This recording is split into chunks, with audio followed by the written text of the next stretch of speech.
تبدیلی تو صرف ایک ہے، کیا میرے نبی صاحب ہے ہی کوئی نہیں، تیرے بابے تھے شے ہی کوئی نہیں، یہ ہے تبدیلی۔ وسوسہ ہے کہ ڈاکٹر طیب قادری صاحب نے تو اتنی جرت دکھائی ہے، تو انجینئر صاحب اپریشیٹ کیوں نہیں کر رہے؟ اپریشیٹ اس صورت میں کریں گے جب کفر کو کفر کہا جائے گا۔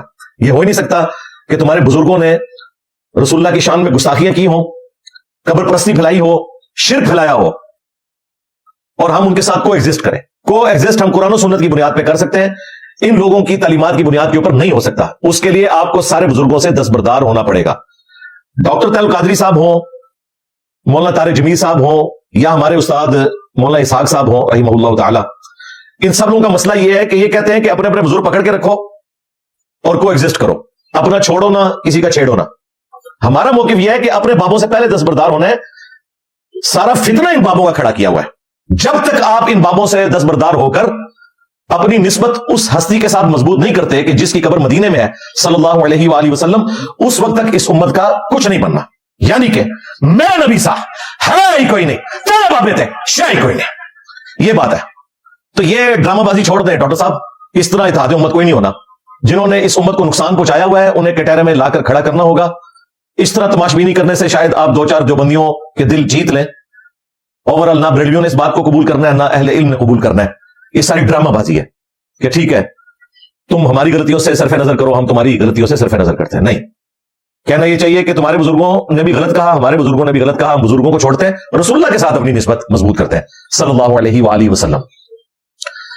درس بخاری آج کل ان کا چل رہا ہے، شاید وہ ختم بخاری چل رہا ہے، تو ختم بخاری کے اوپر دین تصوف کا دفاع ہو رہا ہے، بزرگ بابوں کا دفاع ہو رہا ہے، بجائے حدیث رسول کا دفاع ہو، قرآن و سنت کا دفاع ہو، محدثین کا دفاع ہو، بزرگ بابوں کا دفاع جاری ہے۔ اور اس میں انہوں نے گفتگو کرتے ہوئے یہ کہا کہ آج کل دین تصوف تو ظاہر میں کہہ رہا ہوں، وہ تو اسے دین کی بیسٹ تعبیر سمجھتے ہیں۔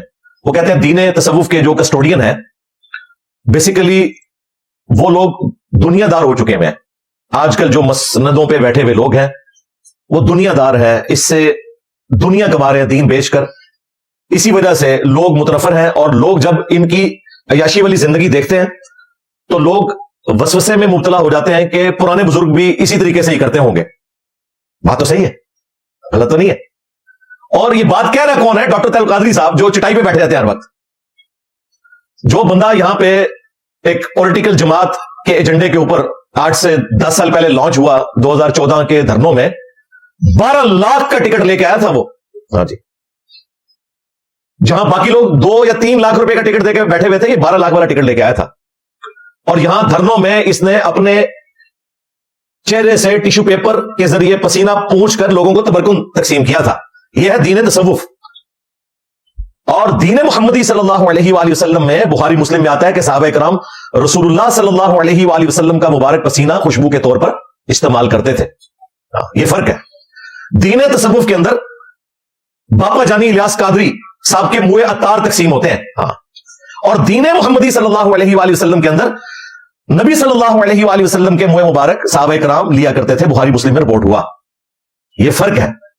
انہوں نے بخاری مسلم سے احادیث رسول اللہ کی شان میں بیان کی صلی اللہ علیہ وآلہ وسلم، اس کی بنیاد پہ اپنے بزرگوں کی عزت کروائی۔ اور اب تو انہوں نے کہا کہ بزرگ بھی سائڈ پہ ہو جائے، ریٹائر ہو گئے ہیں، وہ ساڈھی باری ہے۔ دیکھیں نا، الیاس قادری صاحب نے عبد القادر جیلانی کو ریٹائر کر دیا، وہ عطاری لکھوا رہے ہیں اپنے مریدوں کے ساتھ۔ شروع میں جب ہم لوگ اٹیچ تھے 90s میں، اس وقت سب لوگ اپنے ساتھ قادری لکھتے تھے، تو ٹھیک ہے الیاس قادری صاحب کا بھی حق ہے، عبد القادر جیلانی نے بھی تو ریٹائر ہونا ہے۔ عبد القادر جیلانی نے خود جنید بغدادی کو ریٹائر کروا کے تو وہ مسند سنبھالی تھی، اس سے پہلے تصوف کا وہ سلسلہ جنیدیہ کہلاتا تھا۔ اس لیے آپ دیکھیں کشف المحجوب علی بن عثمان حجویری کی کتاب ہے، 465 ہجری میں اپنے بزرگوں کے پاس پہنچ گئے، وہ یعنی اپنے انجام کو پہنچے، دنیا سے رخصت ہو گئے۔ کشف المحجوب میں آپ کو جو تصوف میں 10 گروہ ملیں گے نا اہل سنت کے، ان میں سلسلہ جنیدیہ ہے۔ قادری سلسلہ تو ہے ہی کہیں نہیں ہے، نقشبندی کہیں نہیں ہے، سہروردی نہیں ہے، کیونکہ یہ سارے بابے اس وقت دنیا میں تشریف بھی نہیں لائے تھے۔ جنیدی سلسلے میں ہی ان کے پڑپوتا مرید ہیں عبد القادر جیلانی المتوفا 561 ہجری، وہ آئے تو انہوں نے کہا کہ ٹھیک ہے اب میں نے اپنا لطف فرائی کرنا ہے اور میرے نام کی نسبت چلے قادری۔ یہ قادر کا جو لفظ ہے وہ عبد القادر جیلانی کی وجہ سے قادری۔ اور اب باپا جانی آئے، انہوں نے کہا ٹھیک ہے عبد القادر جیلانی نے اتنی یاشی کر لی یار اتنے 100 سال سے، اور میری باری ہے۔ تو یہ عطار چونکہ عطر فروش ہیں یہ، اور انہوں نے نعتوں میں اپنا تخلص جو ہے وہ عطار رکھا ہوا ہے، تو اس کی وجہ سے عطاری. یہ آپ کو جتنے عطاری نظر آ رہے ہیں نا، وہ یہ تاتاری سے نہیں نکلا ہوا، یہ عطار سے نکلا ہوا ہے، عطاری. اور ہمارے جو مرشد پاک ہیں مصباحی صاحب، وہ کہتے ہیں جی اسلام کی ہسٹری میں 2 عطار ہوئے ہیں. ایک فرید الدین عطار جس نے وہ تذکرۃ الاولیاء لکھی تھی، جسے منگولوں نے